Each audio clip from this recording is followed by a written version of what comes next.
You're watching PEGRI TV, Rhode Island's public access channel.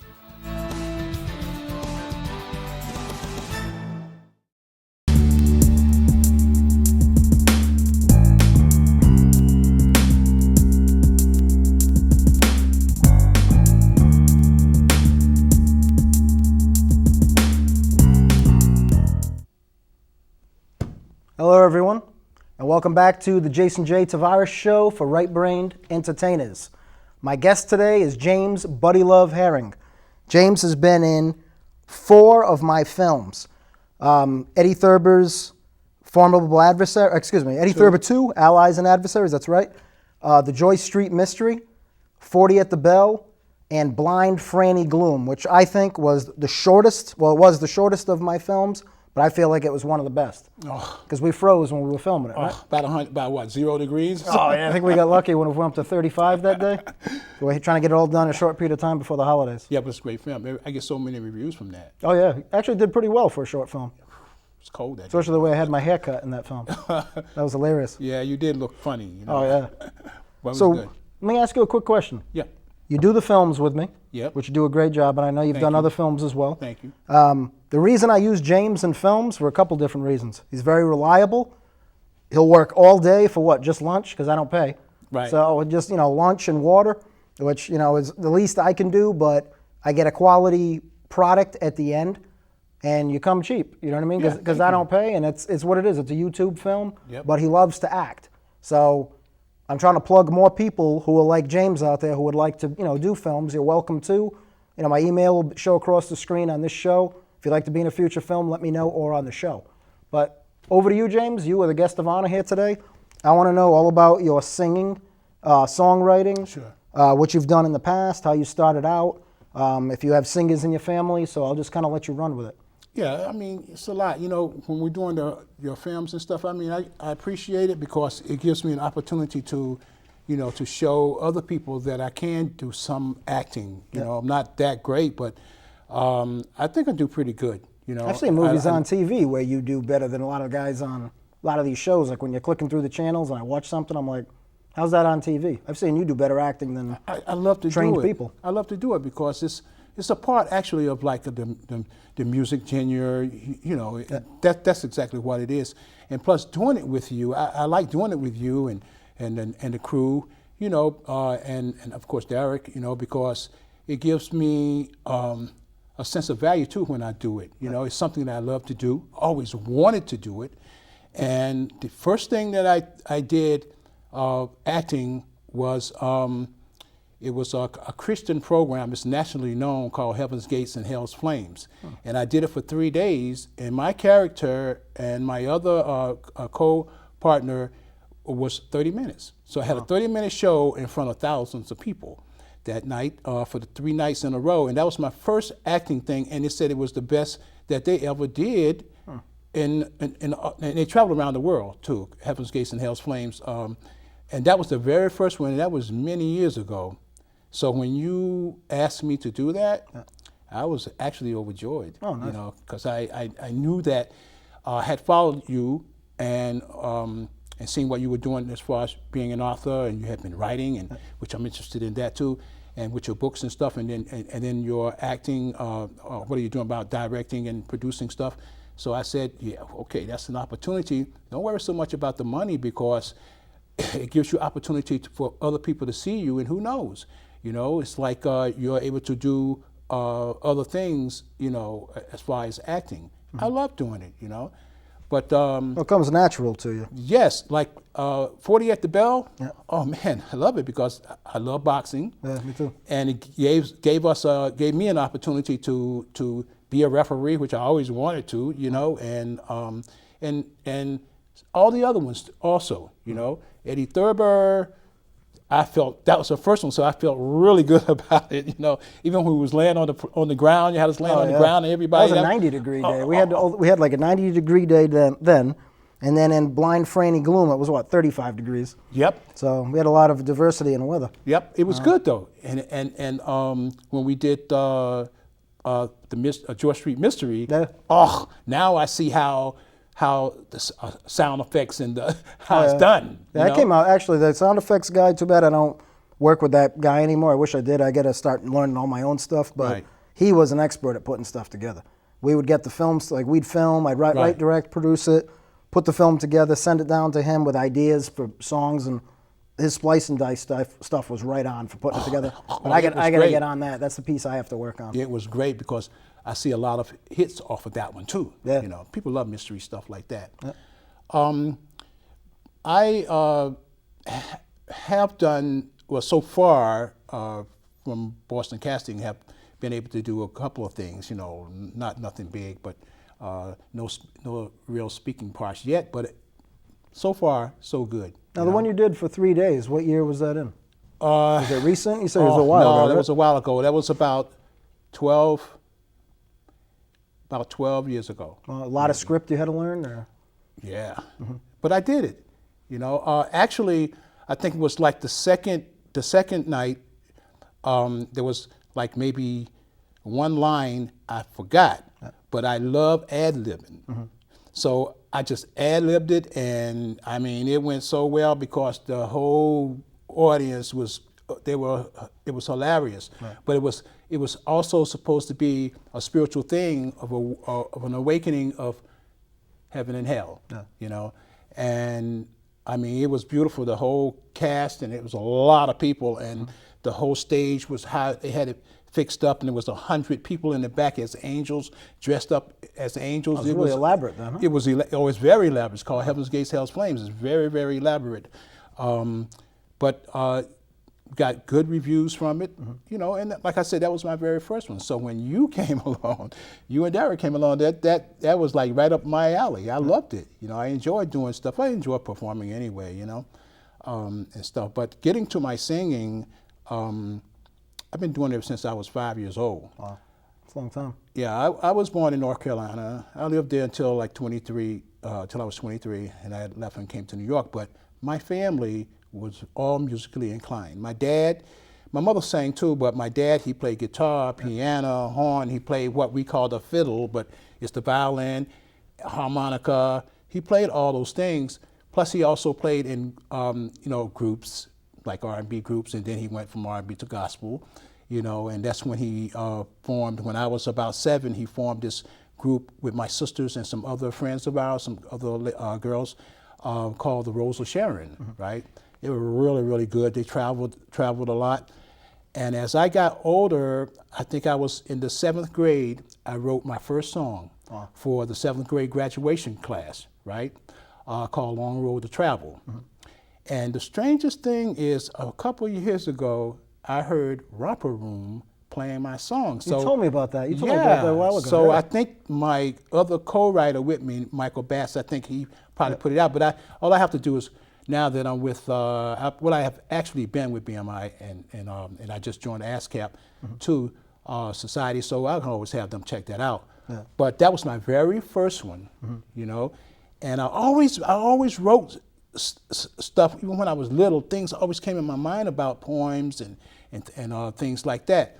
So my parents always, you know, they always taught us, you know, my father especially taught us the guitar and stuff like Christmas time was beautiful. Thanksgiving, holidays was always beautiful because my mother had 16 kids. Wow. And when you got 16, you know, children around and everybody's singing and everybody knows harmony and all of that, it was just beautiful. So when I was 12, my brother, one of my brothers, we formed this group with another young man from Atlanta, Georgia, and he was on this company called Trager Records, yeah, from Atlanta, and we did one song. So that just gave me the will to continue on. So when I was like 14, I formed my first band. Wow. It was called Soul Bush Incorporated. We were together for 5 years. It's a long time if you started at 14. 5 years we were together. And we traveled, you know, around North Carolina and parts of South Carolina, and we opened up for, you know, some big people. That was the first time I opened up for Diana Ross and the Supremes. That's something, huh? And she wanted to take us, but, you know, our parents was kind of a little bit weary about that, going on the road at that age, because How the mad- youngest how one was mad 12. were you over that? Like if you, I figure, I mean, for myself, like if I was in your shoes, big star like Diana Ross wants you to take off and your parents are saying no, how angered were you? Furious, right? Yeah, because can't say nothing because I respect my parents. Oh, of I had course, good yeah. parents. I was blessed. I had very good parents, and it wasn't just them. It was all the parents. Yeah. Because the youngest member was 12. And you had to finish school, too. You're right, I mean, and it was school, 11 yeah. of us. Yeah. And the oldest one was 16. So, we had to finish school. Well, we could have had people on the road. So when that fell through, and then when I became 16, we were still together, of course. And that's when my brother-in-law, he took over as management, and was a great thing. And that's when I started opening up for James Brown people, for the Platters, the Drifters, Those the are big Dave names. Bryant Five, and people like that, and all these other artists, right? And that was good. But then he got us this agent. Her name was Miss Ann Brewer, and she really, really catapulted our career, right? Because she was the agent for Conway Twitty and Loretta Lynn, and others, right? So she actually was helping us to go to the next level, right? She really loved us, and then she got sick and she passed away. Oh, that was crazy, and then it hurted so much. And then my brother-in-law, he had to go away. He was in the military, so he had to go away, get transferred rather, and that broke my heart. But we didn't stop. I continued on because we started managing and learning more about the business and started managing ourselves. And it's hard when you got all those children, and and it's only 3 of us that's 16, and trying to, carry on everything. But I did. We had 2 drummers, Jimmy Ham and Liz Hagan, and she joined the Army. So I didn't say nothing about that. That's her life, know. And one guy moved away. He went, I think, out west somewhere. So it came down to where we had 7 people. Right. But we just kept doing shows, and people loved us. We had a great following all the time. And when I became 19, it's when this man named Al Keys, he was the music director for Motown. Right. He took me and the drummer, Jimmy Ham, and he formed this band together. It's like a mini orchestra, and it was guys from Blood, Sweat and Tears, Chicago, Dyke and the Blazers, and stuff like that, right? So I was young and I was nervous, but he saw me, and he got me and Jimmy, and we started doing some shows. Then I went on the road with Nantucket Sleigh Ride, right?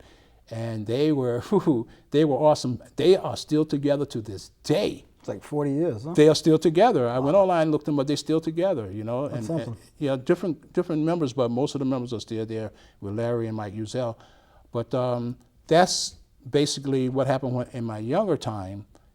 When I moved to New York, I was 23, and I went right into finding a studio, meeting people like rap artists like Marley Marl. He actually produced 2 songs for me. He was a rap producer of the year. He's still out there doing things. He had LL Cool J and all these people. And then I had these 2 twin brothers who owned this studio called Cronkite. They were the Eileen brothers. They ran Tommy Boy Records for Tommy Mottola. And I recorded out of there with them, and they would just give me the studio for 3 days at a time and leave me alone, because that's how I am. This is my character, and your character is everything, man. Trust is everything. Integrity is the biggest in character. Thank you. Yeah, you're right. Thank you. So Just that's talking what about that people last did. night. It's funny you say that. And people and everyone. I worked in so many studios in New York during my time living there, because I've been here 22 years now in Providence, but I was going back and forth because I owned the studio. TCH Production, and then I combined it with Y Studio Production, and out of Brooklyn. But we was recording in so many studios in New York. I done been to all the big ones in New York. and I recorded with Cuba Gooding Sr. Then LL allowed us to have. He was in another room recording one of his albums. That was it. Pretty laid back. LL Cool J? Well, it was Mama Knock You Out album, and with Stan Lathan, he was in there too, right? And I was in another room with Marlon Marcus. It was Marlon's studio, you know, and everything, and he allowed us to, you know, to do a sample on his thing, and then Eric B. and Rakim did the same thing. You know, it was beautiful because I still have those things. As a matter of fact, 20 years later, New York put out these songs. They're out now. They're on YouTube, iTunes, CD Baby, Amazon, like that, right? And it's 5 tunes, but one of them has 3 different versions. And believe it or not, they found that why should they be laying there like that? You know, they're great songs. Why should they be laying there? So that's what happened. They decided, they gave me a call and said, you know, you've been out of business for a while, and we know you've been doing gospel for 12 years, blah, blah, blah, blah, blah, and all that, you know, and stuff. And they said, but we think that you should put them out, that we should put them out. Now, these are the ones you're putting on iTunes? They're out now, iTunes yeah, they're out right? now. We put them out. So I said yes, because that's the one with Cuba Gooding Sr., LL, and Eric B. and some others. Now, one of those, the one you're going to sing here today? One of the songs that's called Will This Be the Last Time, that's so far right now, it's getting feedback from off of Radio Direct X we just got to the United States, but it's over in Europe. Nice. Yep, it's in Europe. It's in Brussels right now. It's in Australia. It's in United Kingdom, and Germany and a couple other places. So I just got a call a couple of days ago, told me the United States just picked it up. So I was like, oh, thank you, you know. I think the people want to hear it. Sure. You ready? Yeah, I'm ready. Have a sip of water and I'm going to hear you sing. Yeah, let a sip of water and wash my face. There you go. I don't even have a towel. Not wash, but wipe. I always wipe come. Your face? Oh, you always come? You know me. I always come. Everybody knows, even Mr. Bobby knows I come with my handkerchief. Right. Oh, gentleman always does, right? That's right. You ready? Guys ready? Here we go. Okay, this one is called Will This Be the Last Time? This is one of the songs that's on the album. I hope you guys enjoy it. You know, that, like I said, that was 20 years ago. I don't do much singing anymore, but I'll do my best. You know, how you like we do acting, you have to get into the mode, right? Would you like to stand up or sit down? What are you more comfortable with?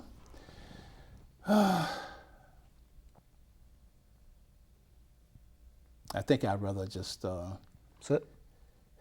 sit, yeah. Okay. You and I get together every night. It's a secret love affair. Tonight may be the last time. You belong to someone else, it isn't right. But here we are, making love, right or wrong. I like to know, should we really go on, baby? Will this be the last time? I wanna know. Oh, will it be you and me? Will this be the last time? I wanna know. Oh, if loving you is wrong, I don't wanna do no right. I know it's not all mine. I'll settle for the stolen time. As we lay, forget the price we have to pay. Let's love away. Tonight may be the last we meet. So tell me, girl, should we really go on, baby? Will this be the last time? I wanna know. Oh, should we let our love slip from view? Should we let it go on? Don't wanna be missing you. For me, I know there's no mistake. Let's put our love in the hands of faith. Will it be you and me? Will it be the last time? I wanna know, oh baby, will it be you and me? Will this be the last time? I wanna know, baby. Will this be the last time to hold you and love you and squeeze you, baby? Will this be the last time? It goes like that. Wow. That's a great song. And you just said you can't sing anymore. Well, if you had a microphone here, that's unbelievable, man. That's an awesome job. Well, it's something, like I said, was done 20 years ago, and I'm just gonna try. I know I have to work on my voice control. Right now, I'm studying some voice control again. Yeah. Because as years go on, for the church I used, I sung, but it was more of a choir type thing and a praise and worship thing. So there was other people that led and all that. I might lead one song here and there, but I played bass and drums. That's what I actually did for 12 years for them. So now people can get that song now on iPerms. It's on right now. You go on iTunes? YouTube. You can listen to it too. But it's on CD Baby, iTunes, Amazon, and actually he's trying to get other sites too. But at least you can go there. I think it costs like $8 to buy the whole we can't quote album. prices on the show. We can't quote prices on the show. Oh, okay. So I should have said that earlier. My fault. Well, we'll scratch that. Rewind. Thank you. Yeah, but you can go online and look it up. And we're gonna post some more stuff, but we want to just test the water because these are like demos. But I mean, it's a good. They're good copies of songs, but what we say they're demos, so people can just get a feel of it. It's retro R&B, and we're gonna about the next 2 weeks or so. We are going to start putting out maybe about 10 more up-to-date stuff. And I have some jazz stuff, too, that I had also. So I love jazz. So I did that with a guy here named Mibbit Threat. I don't know if a lot of people know Mibbit because Mibbit plays with Big Nozzle. Mm-hmm. I don't know if you ever heard of Big Nozzle. No, I haven't. He has these Muppets that he does all these festivals. They travel around the world, but matter of fact, they was just there Saturday downtown during the festival, and their show was incredible. They do they have these big giant Muppets and stuff. It's like people in the suits? Yes, and they play. They're a band. They're actually a band, and it's just incredible how they do it. You got to see them sometimes. But I did some work with him because me and him engineered at a studio that was behind Rhode Island Hospital for 12 years. We engineered there, me and Mibbit. So we did some work. We're going to put those songs out too, so. I have $1 million idea for you. What's that? I shouldn't say it here on the air because somebody might take it. That song, imagine that being in a card. You know how you have these cards that sing tunes and do things? Yeah. If somebody opened up a card, a greeting card, and that song was in it, Yeah. $1 million idea. I'd run with that as soon as you leave here, man. No, listen to me. Listen, exactly what. That's why I love you because we do have like minds. We think alike because I already wrote that down. Really? Yes, that's Come one on, of my we never ideas. even spoke about that I didn't tell you before. about That's my ideas and all that. I had a couple of inventions, that was, that I'm doing and I had did before, But that's one of them that I wrote down about doing that because I have also took some of the poems and for 4 cards, because that's what when I give people cards. It's my poems, and they love them. Yeah. So that's just another idea that I think that I do. And the greeting line could be called Buddy Love because you go by James Buddy Love Herring. Right. So why not call the line Buddy Love? Yeah, that's my tag. Anyway, so that'd be a cool tag. It may be the name of the card. Someone gets it. Little specialty. I'm the original Buddy Love. I mean, I know Eddie Murphy did it. Forget that. I know Jerry Lewis did it. Boom. I was before them. My name is registered, been registered before them. Don't forget now, in August I'll be 65, so. I always forget that. That's when right. you have a hat on some of the stuff that we do, like you told me before, you were in your 60s, and I thought you were like in your 50s. I always early wear 50s. my hat. That's what everybody knows me. Always have caps on, or hats or whatever. That's my tag too. Well, I'm definitely going to use you in future films. I haven't done a film since Iowa, More Than You Know, the one I did in Iowa. I put that film out, and that was not this May, of course, the prior May. So I haven't done a film in a year. So now that we're starting to get the group back together, I got to put something together. I got a lot of ideas, and I'm definitely going to use you. Well, it's time in a film. It's time that we, do something. Yeah, it is about time we get a film going. Yeah. How about a feature? I might do a feature. I'm thinking about knocking out one fantastic one and then seeing what we can do after that. Yeah. Now, we only have about 3 minutes left. Is there anything else you want to say? No, I just want. I just want to make sure I tell people I hope they enjoy them, and please support us. With couple of old guys, but we are trying to continue to share our music and our lives, because like my partner Steve Cumberbatch, that's his name. He like he said, is that we wrote these songs for the public. It's not even about making money.